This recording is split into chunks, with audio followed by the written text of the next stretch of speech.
And we on Case Court, Alfway, the first projects to public housing to accept African Americans in the 1930s. And I'm getting ready to take y'all into my childhood recreation center, Lonnie Burton. It's where I grew up my entire life. I'm still here every day, at least 3 to 4 days out the week, volunteering, and also having a ghetto therapy youth game night here inside of Lonnie Burton. Tim, I gotta get you in there, Tim. This is my guy, Tim. What's going on, man? Tim, how long you been doing this security stuff, man? For how long? Oh my God, since '93. Tim been around here for a while, man. Always holding the community down. Just wanted to let you know how much we appreciate you and just wanted to bring my guy through. No problem. All love. Love, bro. Yes, sir. Yes, sir. And this is my guy, G, man. G been in here for a minute as well. What's up, Walt? Got a great relationship with the kids. Everybody respect them and love them, man. So just wanted to shout G out as we come through Lonnie Burton. Also wanted to get you a close shot of Lonnie Burton itself. Yeah, that's the guy, man. He was former councilman back in the 70s. So this is who the rec named after is Lonnie Burton.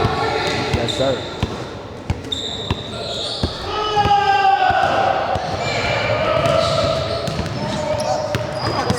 Oh, good D. Good D, good D. He locked you up on that one, boy. Good D, Ted. That's the foul, JD.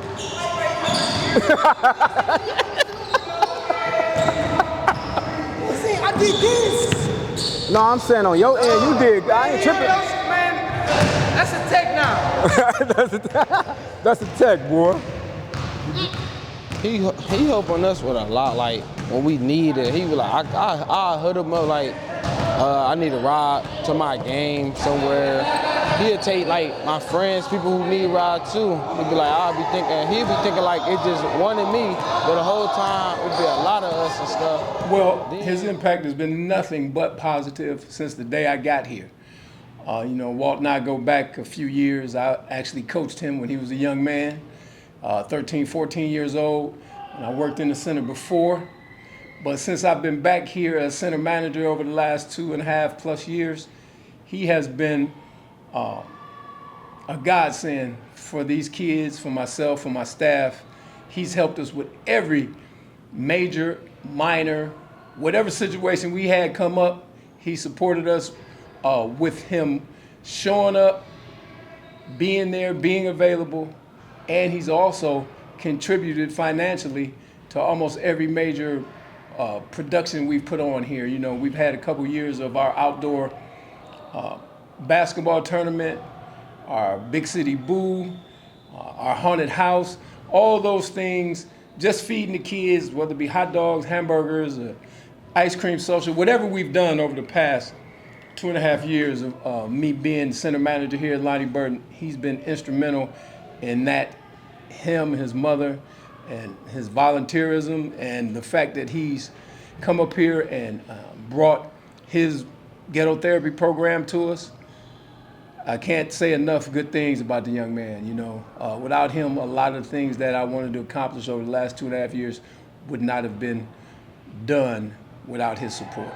Jinx, it's my boy, man. Proud of him.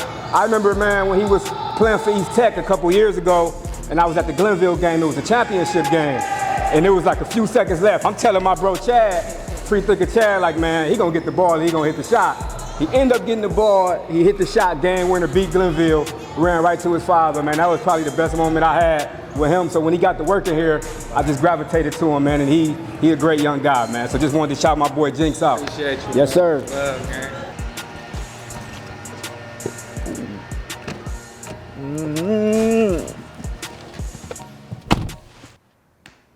Walt Patton, what's going on, man? What's up, bro? What's going on? Mental health guru, man. I mean, everything you got going on with the city, you pioneering mental health for poor communities. But what's going on with your mental health? Like, you made it your purpose to fix everybody else's mental health in such a poverty-stricken community with a consistent effort.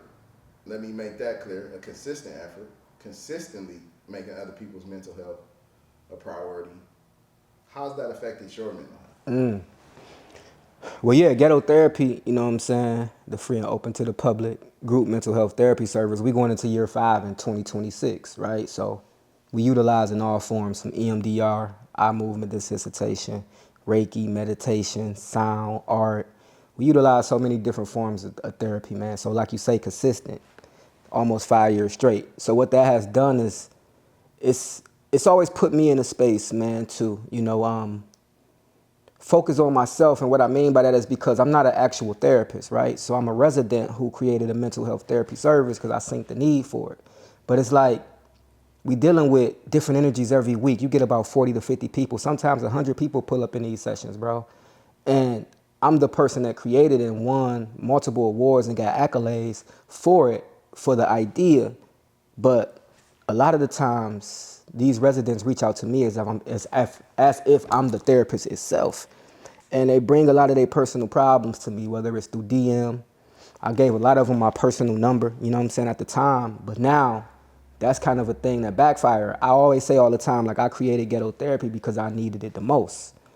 And how has that affected my mental health by being this consistent, man? It's done a lot because, okay, ghetto therapy is cool. I love it, right? And it's my favorite space during the week.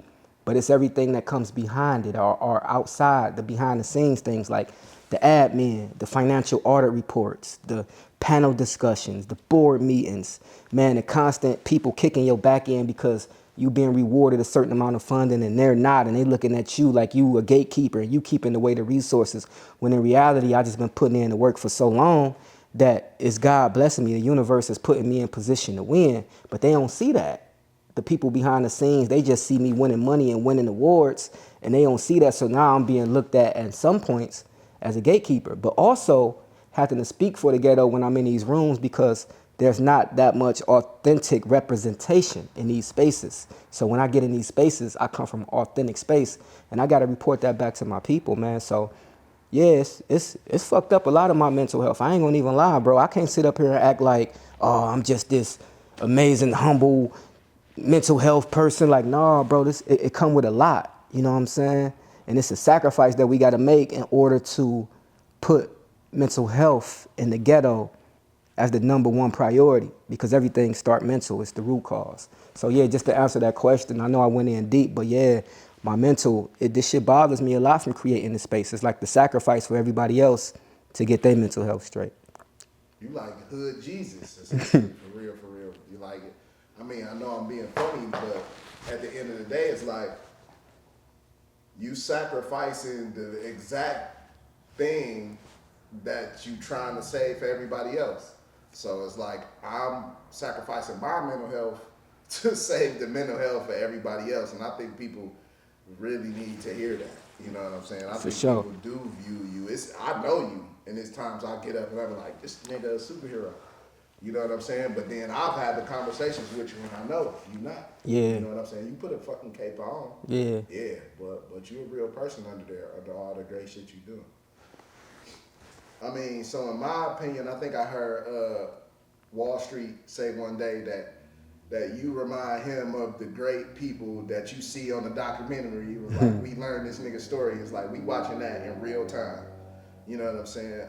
You're an activist. It to me, it's the Newtons, it's the, you know what I'm saying, it's the Garvey, it's the MLK, you know what I'm saying? You know, in whatever aspect, you are like those people. Malcolm X. What kind of things do you face today, being in those positions now? What kind of things that you face today as who you are, as Walter Patton, that you feel like Martin Luther King faced, or Marcus Garvey faced, or Malcolm X faced? What kind of things do you face today, being in the position that you is now, that you can see like, damn, this is what they was going through? You know what I'm saying? Do you have those things, and do you think that it's some new things along with it as well? Well, what I can say that I face is a lot of backlash from my own people. You know what I'm saying? People that I've put in position, people that I've helped get jobs, people that I've helped get housing, people that I've helped pay rent, and seeing them go against me and utilize the resources that I provided for them based off what I stand in, what I stand on and what I believe in.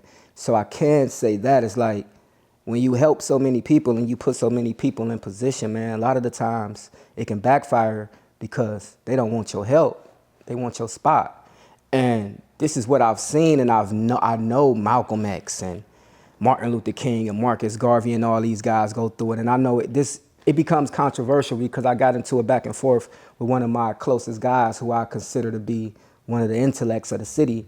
And this is my brother Kiran, but he sat down and talked to me about it when I asked him about Louis Farrakhan and Malcolm X situation, because it was an interview that I saw, because I was a huge follower of Farrakhan when I came home from the joint. I came home from jail in 2012. I was watching Farrakhan. I was watching all the great leaders, and I just heard Farrakhan say, so what if we dealt with a traitor how we dealt with a traitor? And that was in response to the Malcolm X death. And that's when I was like, wait, like, and I asked Brother Karan about it, and he went into it deep, and, you know, they always talk about the FBI and all of that type of stuff, but it was like, for him to say that was big for me, you know what I'm saying? And this is a guy that was close to Malcolm X. So when I'm saying by, you know, people that I've helped and put in position just wanting to see them win, and then it backfire on me, I know that that's something that them guys dealt with at a high level. And, you know, they talk a lot about Martin Luther King with the problems he had with women and just going city to city or whatever. And this guy was national, right? All over America. And here I am just in Cleveland, in Ohio. And I can understand that too, because me being in relationships or having relationships and friendships with multiple women, not even all sexual relationships, but I can understand the attention that Martin Luther King was getting, because there's not many men that operate on this frequency. You get what I'm saying? Men of intellect, men of purpose, men that stand on what they believe in, men that put in the work, the actions, front line. There's not many men that do that. So when a woman sees that, they get intrigued by that. Not only that, you have a platform and a space to bring people in and provide that same education and give that same resource to everybody in the community. That's very attractive. And Martin Luther King did that on a high level. So I can imagine the amount of women that came to him. And I used to always be like, man, I get this position, I ain't gonna never be like Martin. Shh. When I got that position and them women got to hitting my DM, 36, 40 women in my DM trying to pick my brain or get information about a 501c3, but really want to go out on dates, man, I ain't handle that well either. There was a time in the space where, like 2023, I had did something like that. You get what I'm saying? Got into relationships with multiple women, and I had to have a whole ghetto therapy session. And those women was there present that day, and I had to apologize for utilizing my power to be in a relationship with them women. Even though I was single, I wasn't a married man, still not a married man, but I still had to apologize for utilizing my power to have relationships with these women. So yeah, like what those guys go through when I'm saying the betrayal, putting friends in position, being backstabbed, and utilizing your power to have relationships with women, I think those are the things that I face on a day-to-day basis that them guys faced in real time. All right, so, you know, we from a city, I've heard you talk about the Cleveland is a nonprofit city. You know what I'm saying? I've literally heard you say that. So with working in a nonprofit kind of space, and I mean, you're doing the work, you know what I'm saying? You deserve to be awarded, but with something like nonprofit, you know, and giving so much to the community, how do you balance rewarding yourself? You know what I'm saying? I've seen it come up, you know what I'm saying? And I don't think that's necessarily a look. I've seen you come up, you know what I'm saying, just as a whole, you know what I'm saying? But you had to give yourself something. I've seen you give the city so much. How do you balance rewarding yourself and being this non-profit kind of, you know, momentum? Right, so keep me grounded on this question, because it's somewhere I want to go with this, because how you started it. So when I watched the interview with Charleston White, and Charleston White was talking about nonprofit, and he has the book that the revolution would not be funded. I got the same book, and it goes deep into how, you know, they, like the government, they don't fund real change, right? And to an extent, that's true. When you look at Dallas, Dallas has a huge population, a little bit over like 600,000 or something like that. You look at Chicago, they have a population of over 1 million or 2 million. When you look at spaces like Philadelphia, 800,000, these are populations that's huge, right? So in the Census Bureau, they base funding and resources in your city based off the amount of residents that's in that city. Cleveland has just about a little under 370,000 residents. So we have the least resources. Now there is resources, but it's a lot of gatekeeping and favoritism with these resources, right? So when you just under 370,000 residents, you're not going to get as many resources, because of the Census Bureau will only give resources to those with a higher population. So this is a city that don't thrive off of for-profit, because there's more entrepreneurs than consumers, right? So there's more people that's creating clothing lines. They may see somebody else who really got the passion in the heart and be like, oh, he popping, let me do it. She popping, let me do it. They ain't even really got the same passion. They ain't even really got the same heart, but because it's popping in Cleveland, you're gonna hop on it because that's what's generating money. So it's tough in the city of Cleveland to flourish on for-profit. It's not impossible, because some people doing it. A lot of it is through real estate, but it's not impossible. But the less population that you have, the less resources you have. And in this city, it's more entrepreneurs than consumers, and that's what I meant. You know what I'm saying? Like, when I say Cleveland is a nonprofit city, you gotta think Cleveland Clinic a nonprofit. The Mocha Art Museum, the Word Church, these are 3 entities from health to art to religion. 3 biggest in the city, and they all are nonprofit, and that's just how Cleveland is, right? So I'm not discouraging anybody from for-profit, but I just want you to understand that Cleveland is a nonprofit city, and it's really based off the low population.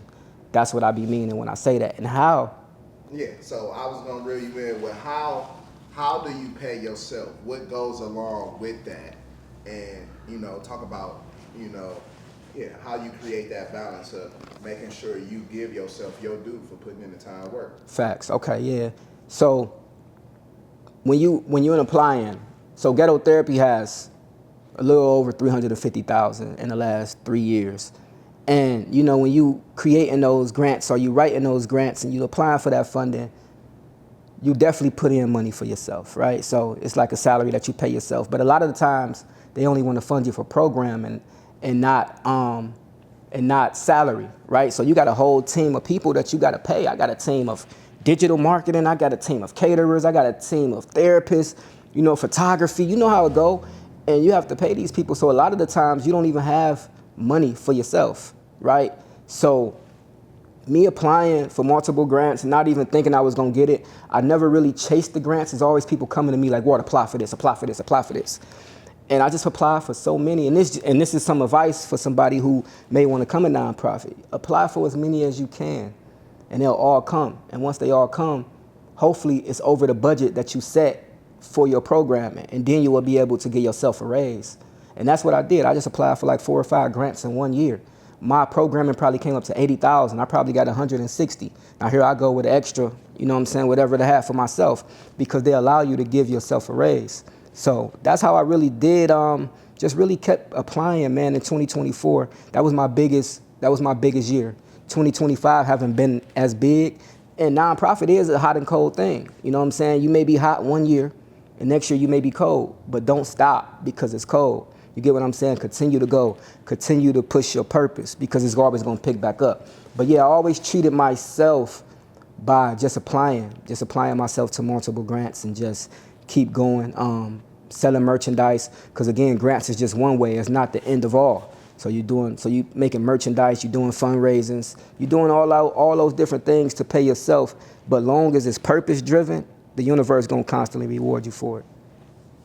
Now, a lot of people see you and they probably think this, think that. You know, we just talked about you paying yourself or whatever like that. So Walt drive a Range Rover and Walt got the Pelly and shit. Like, Walt from the project, you know what I'm saying? The niggas is doing that shit before they got some money.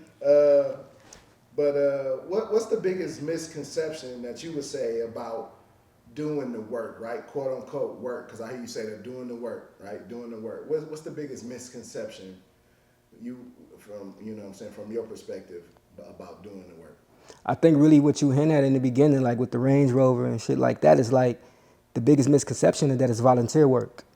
People think community work and, you know, purpose-driven work is just volunteer work and you don't get paid for it. That's like the biggest misconception, because in reality, you get paid the most by creating change in your environment, because your environment dictates your life expectancy. So if you increase in life expectancy, you're gonna get paid the most because you got an idea to make people live longer. So that's the biggest misconception, that community work and changing your environment, working in rec centers and doing all this community work, that you're gonna be broke. That's a misconception. When you have so many nonprofit organizations that's coming from suburban communities but coming to the inner city, the projects, St. Clair, Harvard, EC, creating nonprofits, getting money based off our social determinants of health, right? They millionaires, right? Based off philanthropy and nonprofit from suburban communities, not in our communities. They're getting paid and they're becoming millionaires, multimillionaires based off black poverty, based off our struggle. But we sitting back believing that we got to rap, play football, play basketball, and these people, these suburban communities, these government, they creating nonprofits in our communities, getting millions and millions and millions of dollars every year, billions of dollars, could I say. That's the biggest misconception, is that in the community, you don't get paid for creating change in your environment. They trick us to believe that so that these suburban communities and these suburban schools where they're passing businesses down, nonprofits down to their family members.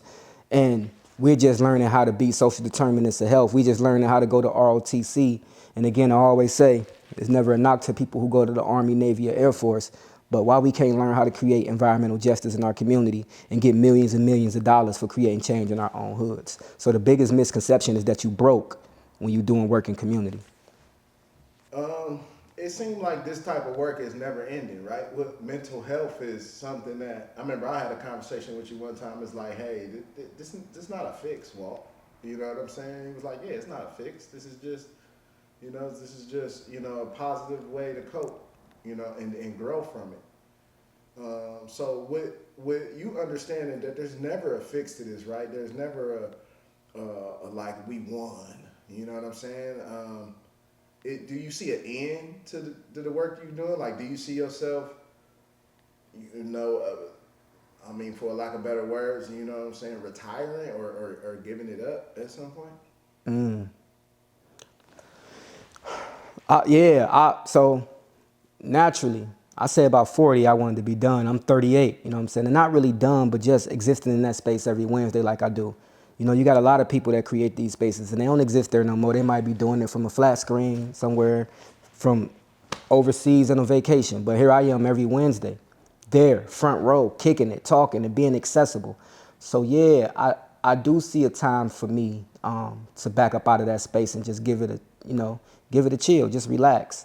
But to be honest, like I always say, that there's never ending mental health resources. Are there, like, you will constantly need spaces for traumatic, what I'm trying to say, you'll constantly need spaces for mental health and trauma, because we was born into this, you know what I'm saying? So here I am at 38, I ain't start this until like 2021 for real. And you know what I'm saying, that's what, 4 years ago to put me at 34. So I've been going through trauma for 34 years. So you think in 4 years I'm gonna overcome this trauma? Nah, I just always say, continue to put yourself in spaces, like minimize how much trauma you intake. Constantly put yourself in massage spas, mental health groups, salt caves, wherever you can go. Constantly put yourself in spaces to minimize the amount of trauma you intake. I think that's the only thing that we can do right now, because the amount of years that we've been taking trauma versus the amount of years that we've been trying to combat it is overwhelming. So no, bro, this is a never ending to trauma, because it's generational. It's passed down. It's passed down from generations, great grandma to grandmother to my mother it's constantly passed down. So it's like me creating this mental health therapy service gives the generations like my kids, my 1-year-old, my 6 and 8-year-old, it's giving them an opportunity to take therapy at that age. Maybe, just maybe, they don't inherit the trauma like I did because of this platform, Ghetto Therapy. So that may be the end of it, but just speaking from my perspective and what I went through, bro, I've been going through trauma for the last 34, 35 years, and 4 years is not going to stop it. So I'll just say, continue to put yourself in position to minimize how much trauma you intake. Whether it's the food deserts, or it's the health care, or it's the educational system, it's so many things. You like to list the social determinants of health, and I learned that phrase from you. I'm a smart nigga too. I know a lot of shit. I ain't never heard that in itself, and all the stuff it group in. So it's hard to pinpoint one thing that could truly just change everything around. I don't think it's that. I've lived in this world long enough to know it takes a multitude of things to create a real level of change. But give me the biggest thing, the most important thing that you think would create the most positive change in the Black community. If we change this thing, or if we, gave this a makeover, that thing alone would be one of the biggest catalyst for change in the black community? You could name that for me. So I can't remember the issue it was, but it was on like the last mayor race, or maybe not even the mayor's race. But I know it was a local issue. I want to say 12, but I could be wrong, so don't quote me on that. But it was an issue, and it was about the people's budget. And what that did was take the resources and the budget out of the hands of the politicians and put it into the hands of the people that ran the community. I think, to me, in my opinion, and not just any resident in the community, but people that is trusted, people that's been doing the work, I think if the people had the control of the budget and the resources, it'll be much better inside the environment. Because as I always say, our environment dictates our life expectancy, man. That play the biggest role in our physical and our mental health. And who better to run the environment other than the residents? So give me an example of the people controlling the resources and how that would create the change, opposed to what's going on now. Give me a small example, any example that you could give of that. Okay. So how the people would get the budget and then they would use it, and how that would create a better, more positive living environment than what's going on now. Give me an example. Cool. So one example is I'm a part of something called the Central Kinsman Wellness Collective. And that's like a grocery cooperative. Now, you know, we haven't had a grocery store down the way since 2019, since the departure of Dave's. So what that did with this grocery cooperative, if you know the cooperative model, it's employee ownership. So majority of the employees in the Central Kinsman Wellness Collective is residents, which gives the residents ownership inside of this grocery store. If the grocery store do well, the residents, the employees get a bonus, get a percentage. I also worked for Evergreen at Cleveland Clinic, and I was a part of that cooperative. If we did well in production, we got a bonus. So what I'm saying with the Central Kinsman Wellness Collective, we run the grocery store, the residents, and we also get bonuses. It's just like if you move in a house, and if you don't take care of your lawn, you'll get a fine. So now you're taking care of your lawn. So in the community, if you know that we're going to get bonuses, if we take care of this grocery store and make sales, we're going to get a bonus, then we're going to do that more. We're going to take care of the community. So that's one thing about the people controlling the budget. I've been a part of this grocery cooperative for the last 6 years, and I've seen the impact. I've seen what we just did with having a farm stop 2 weeks ago inside of Shiloh Baptist Church. How many people came in and purchased groceries and had access to fresh fruits. And these was from local growers that was around the Garden Valley, Riddall Farms area. People that was living in the community giving food to this farm stop that we had.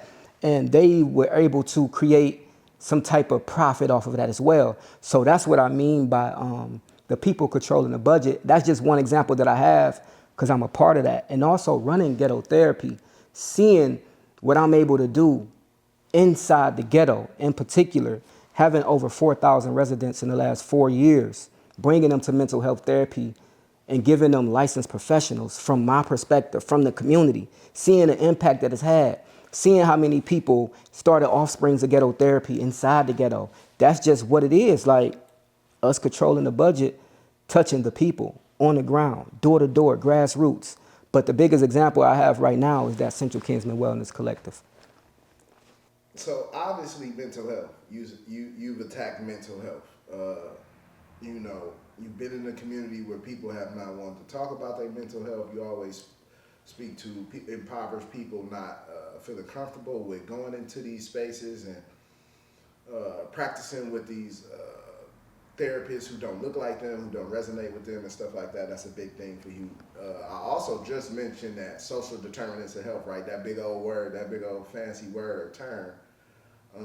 But it's a lot of things listed under that social determinants of health. I don't know if mental health would be in there. I'm sure it is to some degree.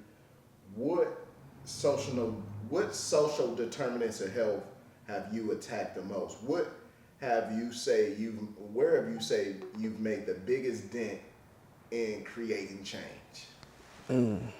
Where have you created the most change, Walter Patton? Not utilizing mental health. You can say that too, but okay. That's obvious. I think that's obvious that you have helped repair the mental health, you know, in your community, and anybody that's been able to, you know, experience what ghetto therapy does, you've helped impact positively. Where else, where else have you made a huge impact? Right. So yeah, again, with the mental health, because that is a part of social determinants of health, is like the mental health, like the impact.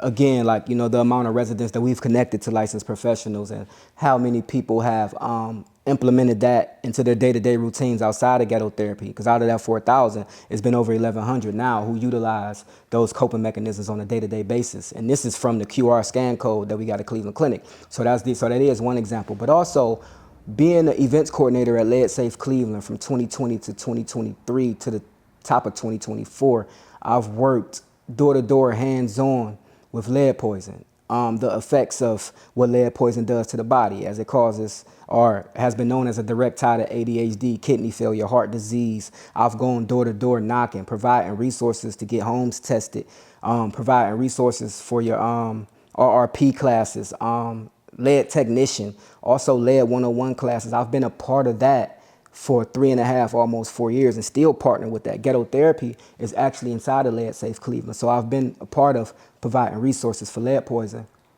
but also food access. That's another social determinant of health, right? As we talk about the Central Kinsman Wellness Collective, being a part of that, bringing residents on board, just educating them on what a food desert is, but also providing farm stops and just pulling up inside the ghetto next to Paul's in Garden Valley, setting up, having farm stops of like fresh produce, vegetables outside. Like, so those are 3 ways that I attacked, from mental health to lead poison to food access. Those have been 3 ways of social determinants of health that I've picked up on and just helped the community assist. And this is the last one for now, but this is one I didn't got wrote down. I know it got scripted. And weirdly, I ain't putting you in the grave or nothing, but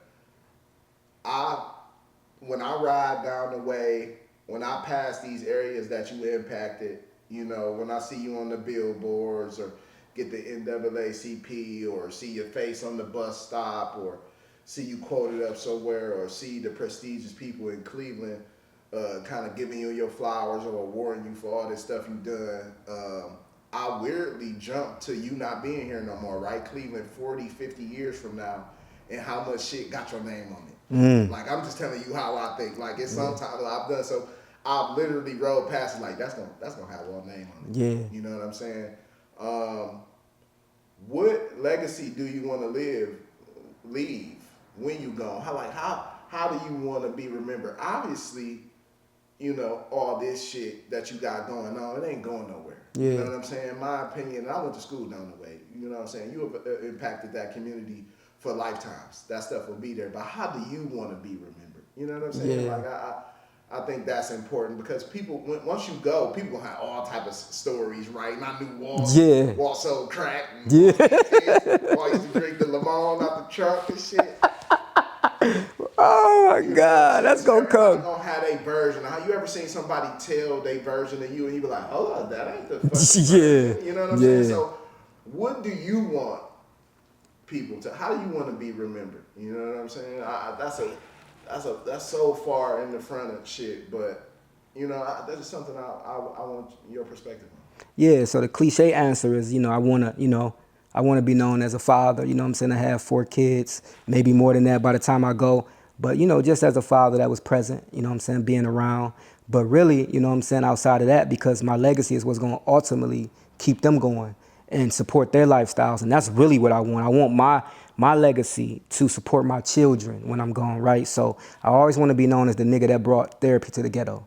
Like, and made it cool, you know what I'm saying? Brought it to the doorstep of those who not have insurance, those who never got an opportunity to seek a therapist or knew what a therapist was until ghetto therapy came. I want to be known as the nigga that brought therapy to the doorsteps of the ghetto. You get what I'm saying? And also, not to glorify it, but I also want to be the nigga that was known that was a teenage parent at 16, 17 years old, who didn't graduate high school, who went to prison, but still came home and created something that people with PhDs and doctorates couldn't create. And that was a mental health group therapy service that serviced over 4,000 residents. I'm talking about doctors. I'm on panel discussions with people with all these letters under their name. And if you see this picture that I got, everybody got letters under their name, and under my name is nothing.